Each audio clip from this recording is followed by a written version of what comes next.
Kalimera, Kalispera, whatever time you are watching, this is MAPPA. Now, this is the first of our Conference League preview episodes.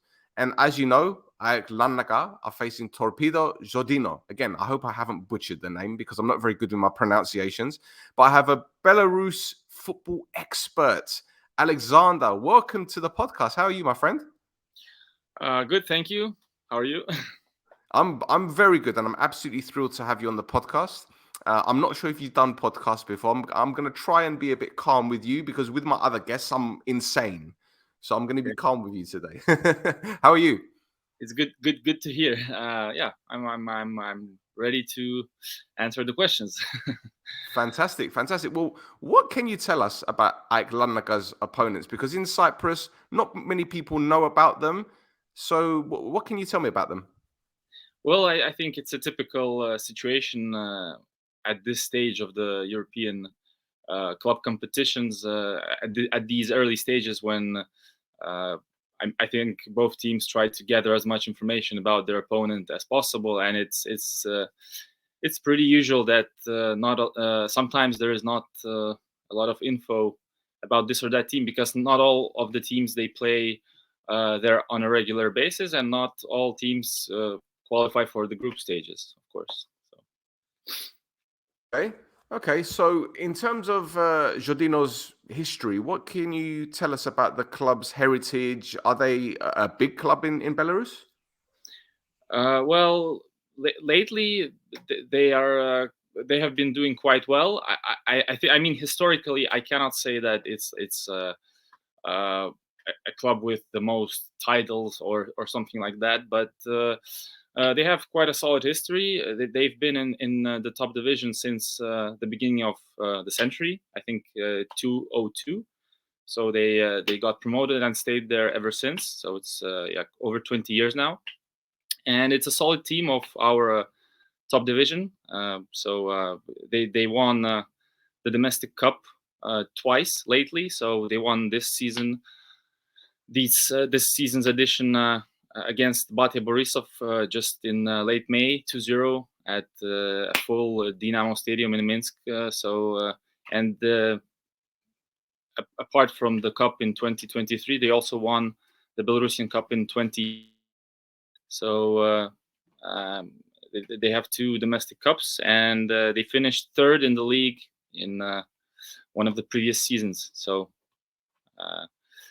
they have never won the league, but it's quite a solid team. So, in terms of their style of play or their system, what do you think we can expect from them? Well, I'm not the head coach here, of course. So nowadays they tend to change systems. So I mean, even one coach can have various systems against various opponents. So it's really hard to tell what system they will use in Europe, because even in the domestic league, it differs. So so I cannot give you like a 100% answer on this. I mean, talking about this. Okay, no problem. So, in terms of dangerous players, then, which ones do you think we can look out for to say they will be a threat for AEK? Well, again, this is a kind of a tough question because we can say this about our national team even and our clubs also. So our main strength is team play. Yeah, so we don't have too many of those like star players who stand out. Like, I mean, really good players that stand out alone in a team. So and even if there is such a player, he gets noticed by clubs from abroad and leaves the league pretty soon. So it's really, for me, it's really hard to give you like one or two names that, I mean, look out for this guy. So Fair enough. Fair enough. Well, it just Yeah. seems that looking at obviously transfer marked, and you can't really pass judgment too much on that website because sometimes the data is incorrect. It looks like they like to play with three central defenders and wing backs. So I'm assuming they like to get up the field, play quick, play in wide areas. Is that something that they do domestically?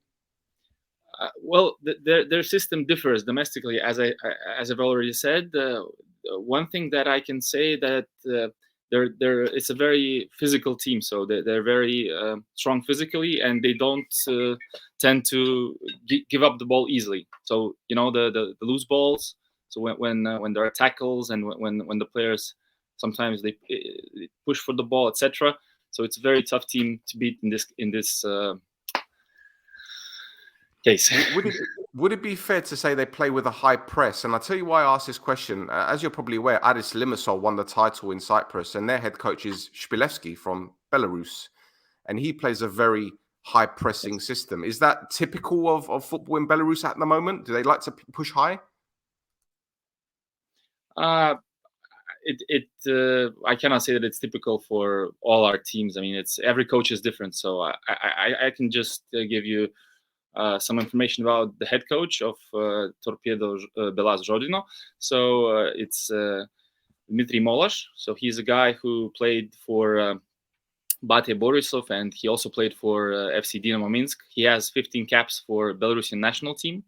So, well, he played for Bate before they went on to qualify for the UEFA Champions League group stage.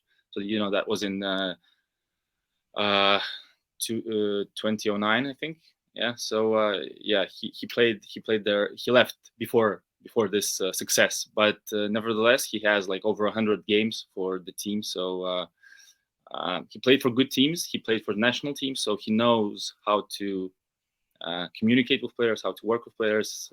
But again, talking about the playing system, it's I'm not in the team. Might change.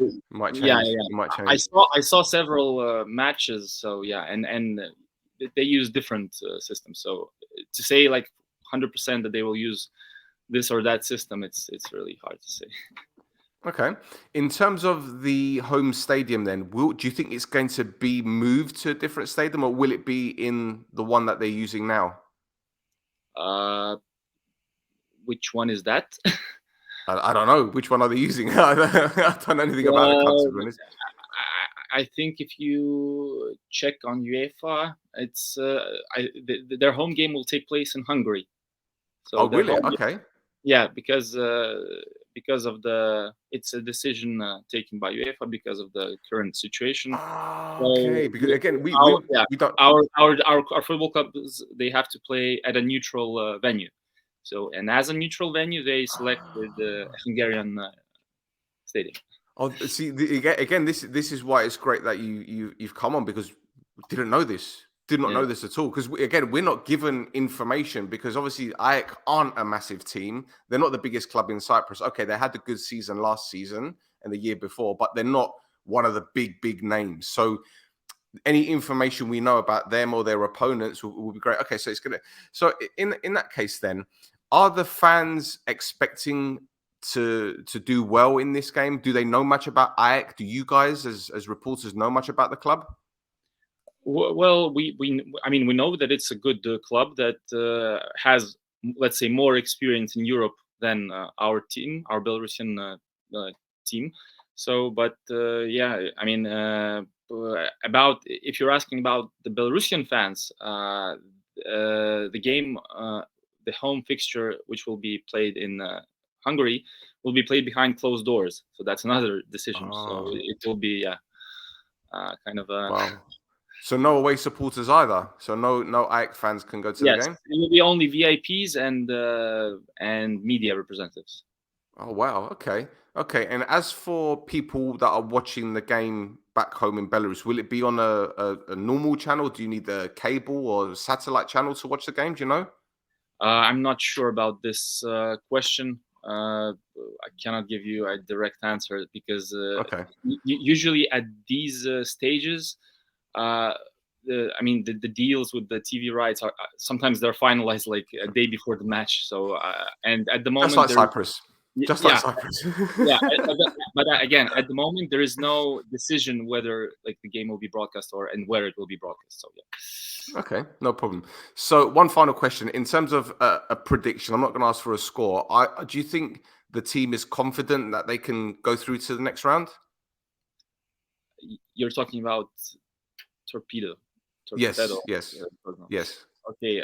So it's I mean, it's really hard to give predictions at this at this stage. You know, I don't like to give predictions because No, that's understandable. I'm just interested to know what the thought process from, you know, the general thought process from, whether it be the media, because obviously when you get drawn against the club in Europe, if you're not a big club, you want to play the big clubs because obviously it generates money from certain things. But in terms of the ability, knowing what you know about AEK, other club, would you say the fans might be a little bit confident going into this game that they can get something out of it?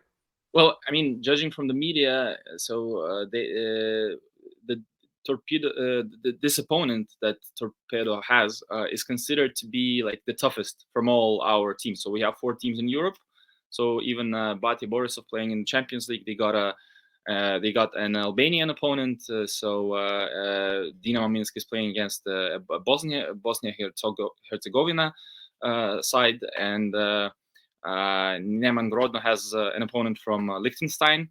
So, but this opponent, AEK, is considered to be like the toughest because, well, first of all, they're playing in the second round. So the other teams are starting like from the first round. And second of all is like the previous season, the result that the team achieved in the previous season. I mean, it stands for itself. So, but again, I mean, it's a new season. So both teams had changes in their squads. And this is also a factor, so it's really hard to predict. Yeah, but yeah, but of course there's a lot of respect for the opponent, let's say. So, and it's really considered to be a tough opponent. Is the transfer window still open in Belarus? Are they still able to bring in players? So the transfer window is going to be open after this weekend. Oh, so they can still bring players. Yeah, right. Our season. So we have a different calendar. So we start in spring and we finish in autumn, unlike Cyprus, of course, and most of the European leagues.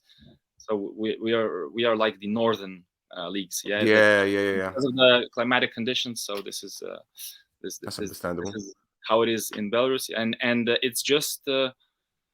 They just played their match day 15 yesterday, so against the Dinamo Minsk. It was a draw 0-0, and they are standing third in the league. So, and that's our first, so half of the season is finished now.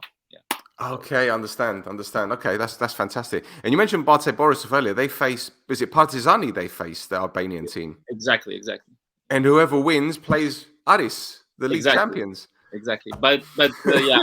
If you ask me anything about Aris, it's really no comment for now, because they have to get past their initial opponent, because of course, and that's what the coach said during the press conferences. So. That's understandable. Well, all votes are about the first opponent. Absolutely. You can only beat what's in front of you. But look, Aleksandr, thank you for your time. It's been great talking to you. Thank you for sharing as much information as you possibly can. I'm pretty sure the AEK fans will appreciate it. So thank you again for your time. And it's been great talking to you. Thank you very much. No problem. Thank you. Lovely. Good day. You too. That's it, boys and girls, for another episode of This is MAPPA. We'll be back very soon with a preview of Apoel's game, because they face a Serbian side. So we're going to keep coming with the content. We'll be back soon.